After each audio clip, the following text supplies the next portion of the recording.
All right, man.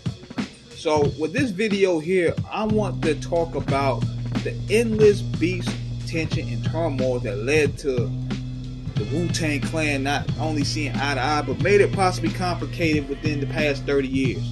Now, one thing I would say for sure, they have a true brotherhood to where they can still tour and make money, but at the same time, tension has always been a part of the Wu Tang Clan's Achilles heel. So I'm gonna read this article to y'all and give y'all a lot of the beefs that a lot of people didn't even know. So we're gonna start here. The 1990s, at first Wu Tang's internal tension was channeled productively. RZA, the group's de facto producer and trust visionary, pitted members against one another as they battled to get on his beats and hoped to winning the right to appear on each song. That's cool because that creates a competition factor. June 1997, in the QA for Rolling Stone, RZA said if two parties were disputing in a Shaolin temple, they would have to go to the abbot to get a third party's thoughts. So I'm the abbot. Wu Tang Forever debuts at number 1 on the Billboard chart, selling 612,000 copies the first week. All is well. July 1997, Rolling Stone's Anthony D. Curtis writes up a cover story, finding that each member contributes 20% of the earnings back to that company, and all of the members share equally in the profits, regardless of how well their individual albums sold or whenever or not they made an album. While that might sound pretty good, the Curtis thing is a blueprint for jealousy and competition, and it may further prove to be their downfall. July 1997, the group announced a 2-month tour of Rage Against the Machine.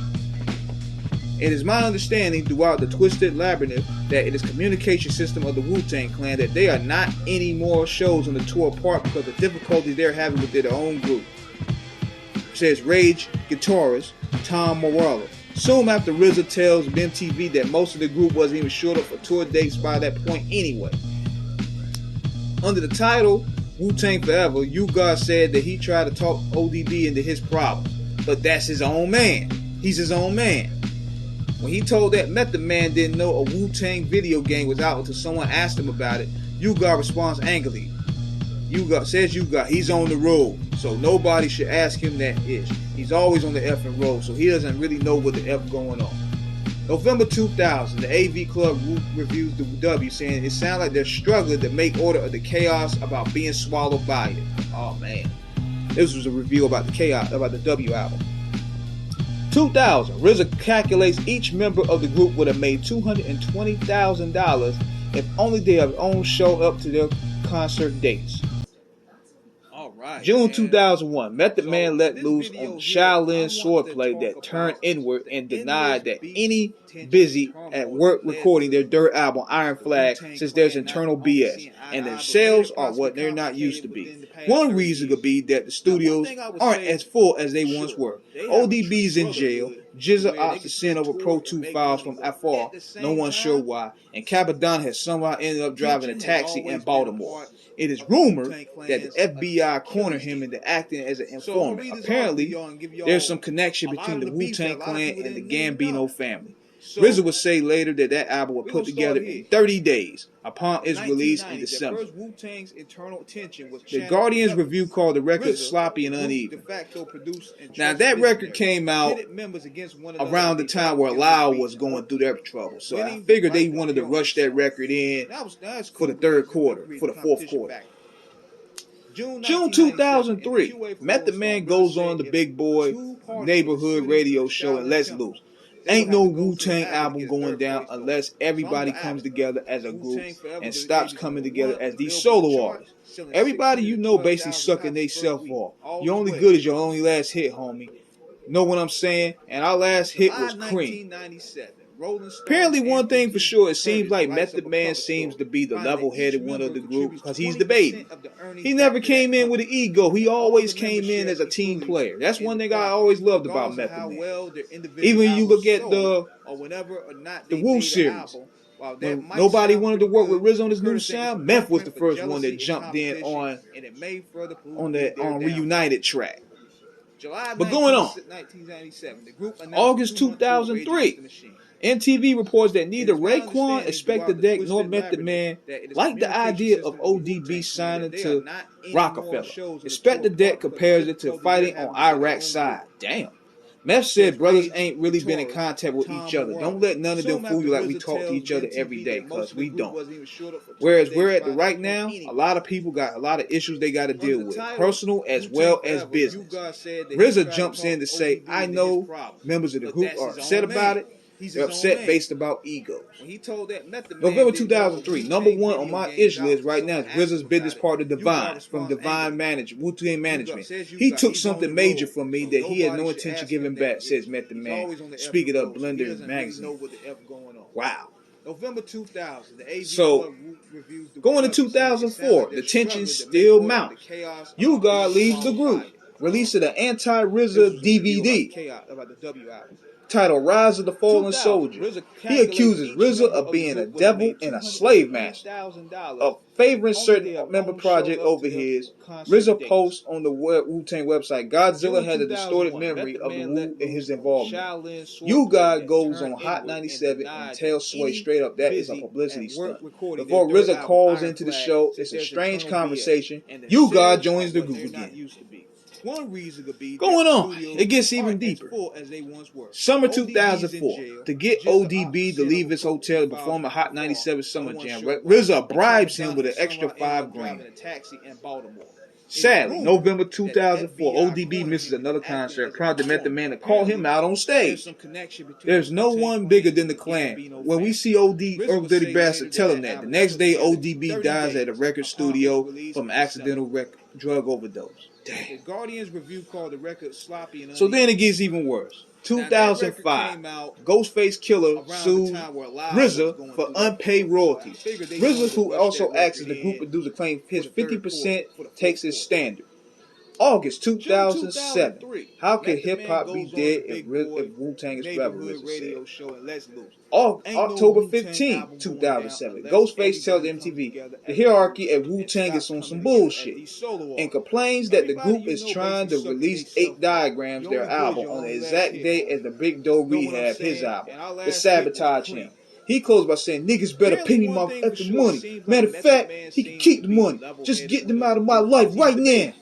He never came in with October 22, 2007. While the Wu Tang Clan's tour has been canceled to spring 2008, Ghostface will be performing on stages throughout the country. Reads the Wu website. Damn. So now, Raekwon has an issue.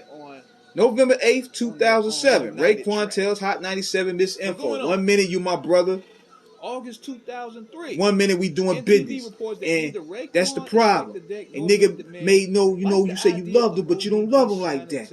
And then the next thing, he uses that weakness against you in your mind. These are shots at RZA, in case you haven't been reading. And then RZA responds, I don't know if everybody agreed with the idea behind 8 Diagram. Everybody had their own opinion. This is my vision at the end of the day. November 27, 2007. RZA yells at Tim Westwood, I never take no money from nobody. I don't owe nobody no money. Don't ever say that. I pay all my bills. I work hard. I pay all my bills. Damn. November 29, 2007. Bing bong, case closed. Ghostface wins $158,000, saying, I just won my court case from them niggas. The suit been in there for 3 years. So put that out there. They just lost their ethic case. So who don't owe me who money? Let's get it straight, RZA. That's what I'm saying, baby. It was a loss. They lost. LOST. That's really it. November 29, Ghostface is on the press run, getting a lot of questions about 8 Diagram. That shit is whack, man. I heard RZA, he was changing around all the beats for the last minute. I ain't hear that. I don't know what y'all listen to out there. I ain't heard it. I'm with Raekwon. November 29th, 2007. More from Ghostface. I don't see RZA, man. That nigga sneaky, man. You know what I mean? I love him, though. There ain't no bad blood. Ain't no more bad blood in him. It's just that you can't get money with that nigga, man. Ghostface to Rap Basement.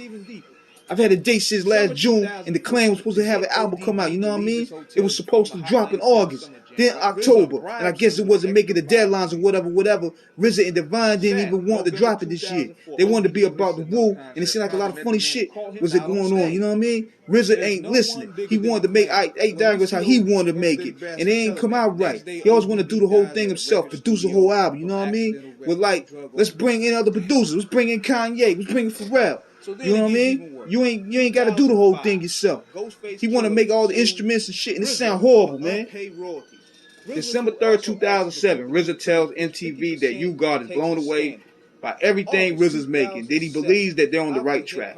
As everyone complained, I thought we was all on the same page in the interview said. RZA says, when we come together, it's a lot of things that evaporate. When we come together on stage, we have a problem. 10 minutes before we get on stage, but once we on stage, it's like everything evaporates. God dang. These niggas got problems. Raekwon say he's in support of the release of 8 diagrams of his getting in RZA face to tell this is the Wu Tang Clan, you know what I mean? This ain't RZA album. Ray said when he's working on the new album to be called Wu Tang vs. Shaolin, and that's everyone with RZA will be on it. December 2007.